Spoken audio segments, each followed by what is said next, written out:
This video is sponsored by the CREALITY Falcon 2 Pro laser engraver.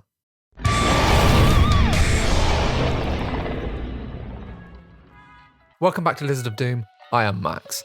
Now last time I had a sponsored video with the CREALITY Falcon 2 Pro, I said I was going to set up my own company, a terrain company for wargaming. This was because they like to put in the promotional material for me to say to you how you could use this to set up your own business. So I thought I'd prove them right and do it. What better thing could someone they're sponsoring to say this do than the thing they're saying? So for this video, I've picked the surveillance tower as my next piece to focus on. The last one I did the bunker, and now the surveillance tower fits nicely on top of the bunker.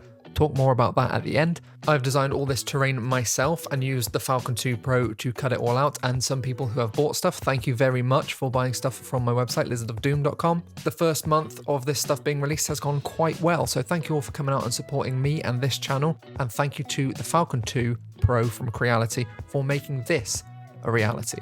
This is the 40-watt version of the Falcon 2 Pro. This is what I've used to set up my business, and this is the reason I felt confident enough to set up my business. This is a professional grade machine. This is perfect for cutting out MDF terrain like this. Also engraving on metal, also engraving on plastic, even paper. You can put the settings so fine on this machine that you can engrave on paper and not go all the way through. That is insane to me. But the speed and quality at which this engraves and cuts stuff out is perfect for Warhammer terrain. The links are down below if you're interested in getting one for yourself to make stuff yourself, and they are affiliate links. So if you do end up getting one through those links, a little bit does come back to me, as well as them sponsoring this channel quite thoroughly. CREALITY Falcon 2 Pro is a brilliant machine, and CREALITY are an amazing company. They genuinely send me a lot of stuff, and it is good. I have never had any problem really with a CREALITY machine. Everything always works perfectly first time.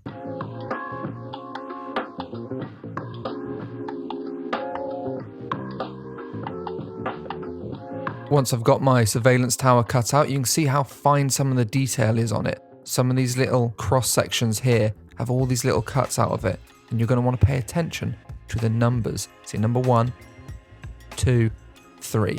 So those are the first 3 we need, then 4, then 5. Then all of the rest of the pieces can be done in whichever order you feel like really, but those are the most important. So let's start at the start. Find where they connect to the edges of the MDF sprue and push a little bit there. They're only 0.5mm joins, so they should pop out relatively easily. Then just tidy them up a little bit with a knife or a little bit of sandpaper, and then it should be perfectly smooth. A little bit of wood glue. I would recommend wood glue for most of this project. We'll get onto a little bit later where I would recommend using some super glue gel instead, but for the majority you want to use wood glue for that long-lasting stronghold. Once we've got a rough frame like this, don't worry about cleanup at the moment because it's still a bit wobbly. You don't want to be smearing glue around and then have to change it later. So put this section on first. You can see that these legs slide up into the other legs, much like the bunker does. That's a staple of the designs of the Lizard City terrain that I've made, and it needs to slide up underneath here quite smoothly. Just make sure you're doing both sides evenly at the same time. And then once you have got this area secured on, you have got a pretty secure frame, and you can start tidying up the glue then, because it's not wobbling around as much. Next is the other side for the legs. Easy peasy, lemon squeezy, up they go. Tidy up the glue afterwards. And there we have the basis of this build, a nice frame to give a bit of height to your battlefield. After that, I use a piece of the wooden sprue to push out these long, thin areas because it's the same width. This is the piece of wooden sprue that is in between the leg sections of the frame, the bit where they slide in together. So I'll snap one of them off and just use it to poke out all the fiddly bits. We're working on the cameras here. The cameras and the supports for them, these big long poles. So this is something you're going to want to be careful with because these poles are a little fragile, but if you're not silly with them, you'll be fine. And you get an absolute army of CCTV cameras in this set. Once you've gone through the process of cleaning them all up, you take one of the solid pieces for each camera and glue it to the piece with a little bit cut out of its backside and square that off against the table. I'd recommend. Clean it up. Put a little bit of glue on the front there. Put the lens on the front, and there is the body of your CCTV camera. All that's left now is that little piece glues in the back here. You can put it flat if you want the camera to look straight out, or you can glue it in at a jaunty angle if you want the camera to be looking down. And once you've finished that, you have an army of CCTV cameras to watch over your entire battlefield with. Nothing shall go unnoticed. You shall see all. After that, you've got to put the poles in. You can see these long sections just help stabilize them on the top there and make sure they're pointing straight up. Little tidy up with one of those sprue pieces again. These little sprue pieces come in very handy when you're making MDF terrain. There is a hole in each corner for each one of these poles and a hole in the middle for the tall pole. You by no means have to use them all. Just put in as many as you'd like on your building. I'm using all of them on this one though, even the really long one in the middle.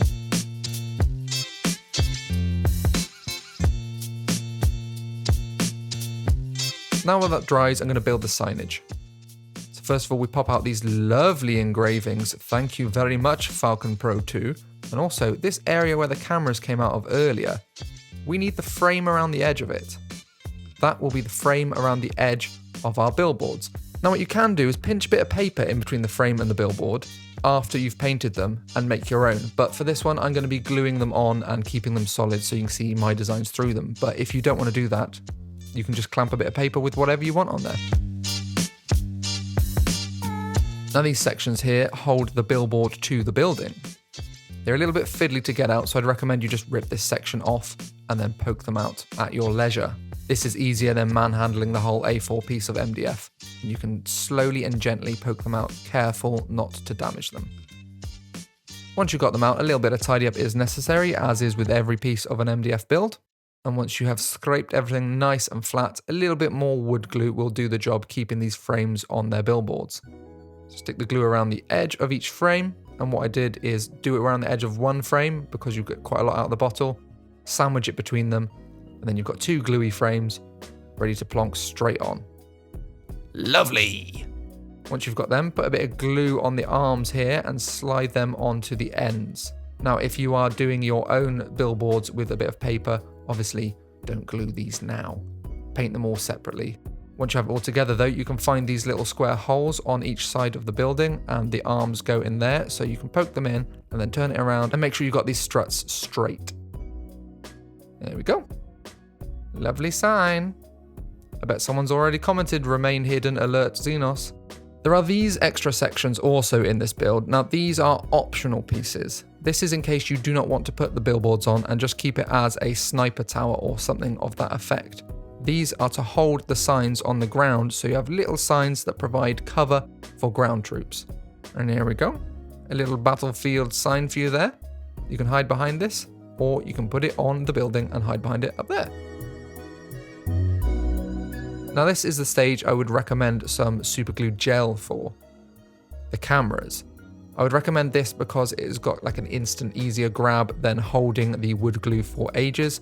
So when you're putting these on, you want to be gentle and careful, and hopefully they will hold straight away. But once you've got your army of cameras on, this thing's looking pretty cool. Loads and loads of cameras on this project, more than this building needs, and all of these cameras also fit the edges of other buildings. So if you wanted to put these on other buildings, you can. But if you did want to load this building up with as many cameras as you see here, you also have 4 left over anyway, so you don't need to go short on this building to have them on the rest. So now everything's been cut out with the Falcon 2 Pro and assembled, it is time to get some paint on it. Now, before we do that, make sure you like and subscribe, thank you very much. I recently checked my stats and 75% of people who watch this channel are not subscribed, and now a lot of them are returning viewers. So if you have watched more than one video on this channel, maybe consider subscribing, that would help me out a lot. I'm a small YouTuber here and I'm trying to get by. Thank you all. I've primed them in what is essentially Rhinox Hide Brown, but it's Hyrax Brown from Colourforge. I've made 2 for this project. You can see I've arranged the cameras slightly differently on the lower poles, and I will be removing one of the big camera poles from the middle because I do want to see what it looks like with a flatter area. But first, the metallics. L'Esponge is back. He is helping me paint all of my terrain, and he's the perfect way to get some texture on some MDF terrain. So you can see I've put down a heavy sponging of that dark silver from ProAcryl, and then I'm just doing a little bit of edging with that light silver, where it would get nicked and damaged over time as things rub against it and knock off the grime. Easy peasy, nice and fast. For the cameras, I'll be using Vallejo Black, a little bit of Incubi Darkness, and a bit of Ard Coat for the lenses. Again, the sponge. Heavy sponging of black all over, making sure especially that I hit the lens, because I don't want that to be any other colour. And then a little bit of edging after that with the Incubi Darkness as well. We love edging on this channel. This is such a quick and easy way to give you that kind of grim dark design to your terrain, make it look like it's sat out there for years, that this isn't a war in a new shiny kind of neon city, this is a war in the grim dark future. As well as this terrain being designed for Warhammer, it is also perfect sizes for Infinity. Infinity models have like a climb distance, most people's movement is 4 inches, so all of this terrain should be climbable by an Infinity miniature. After the edging, a little dot on the lens there of the gloss varnish. This just gives that little reflection and an easy way to denote that these are lenses on cameras and they're not just sunken black holes. Now some off-whites for the signage, starting with Wraithbone, then moving on to Pallid Witchflesh for the background of these signs. Again, Le Sponge is back and he is doing his work.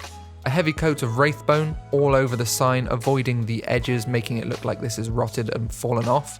And then we'll go back into the middle of the design in a smaller area with the Pallid Witchflesh. This is slightly lighter and whiter, so it raises that colour in the middle there, like it's not quite as degraded as the edges where water would flow if it rained or something like that. Basic colours for the signs here, everything's painted with these 3 colours on the signs and a little mixture of blacks into those colours to do a little bit of shadow on the green areas. And the red is very thinned down to make the big eye look like it's a little bit bloodshot. But that's all the colours I've used to paint these signs. Very simple, very easy. I just need to painstakingly paint in all of those letters and we've got something I can be happy with. Nice and easy. Now on to the weathering once they are on the build. So now we've got them there, I can kind of judge where water would flow down this building and there would be more rust. So use a little bit of Scrag Brown, a nice light orange rusty brown colour, really watered down, and smash it in all the crevices and drip it down areas where I think the rust would run and the water would pool. This is incredibly watered down to a glaze level thinness. It looks quite bright on this, but on the end result it will dry a little bit lighter because it is that thin.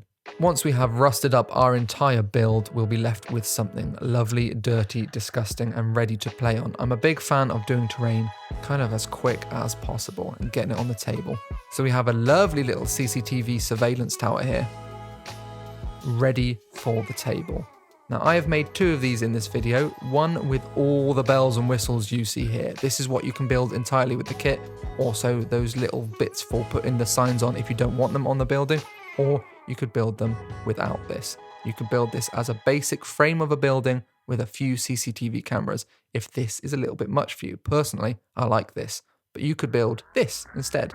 Nice, simple, understated, not too much. Also, these buildings fit perfectly on top of the bunker I built in my last terrain video, and it is a nice, snug, perfect fit. The width of this building is exactly the width of the roof of the bunker, so it fits in there nice and securely. You could also put the more ostentatious one on there and create this monstrosity of a terrain piece for the center of your table. This thing with both the pieces here is 14 inches tall to the very top. It is a very tall piece of terrain, and it is a nice centerpiece for the table. Make sure you check it out at lizardofdoom.com.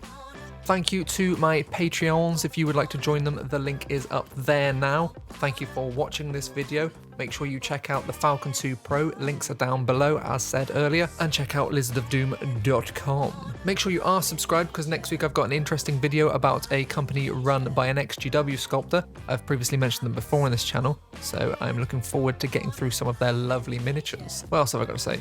Oh yeah, join the Discord, new painting competition dropping in the next couple of days, so get in there ready for that.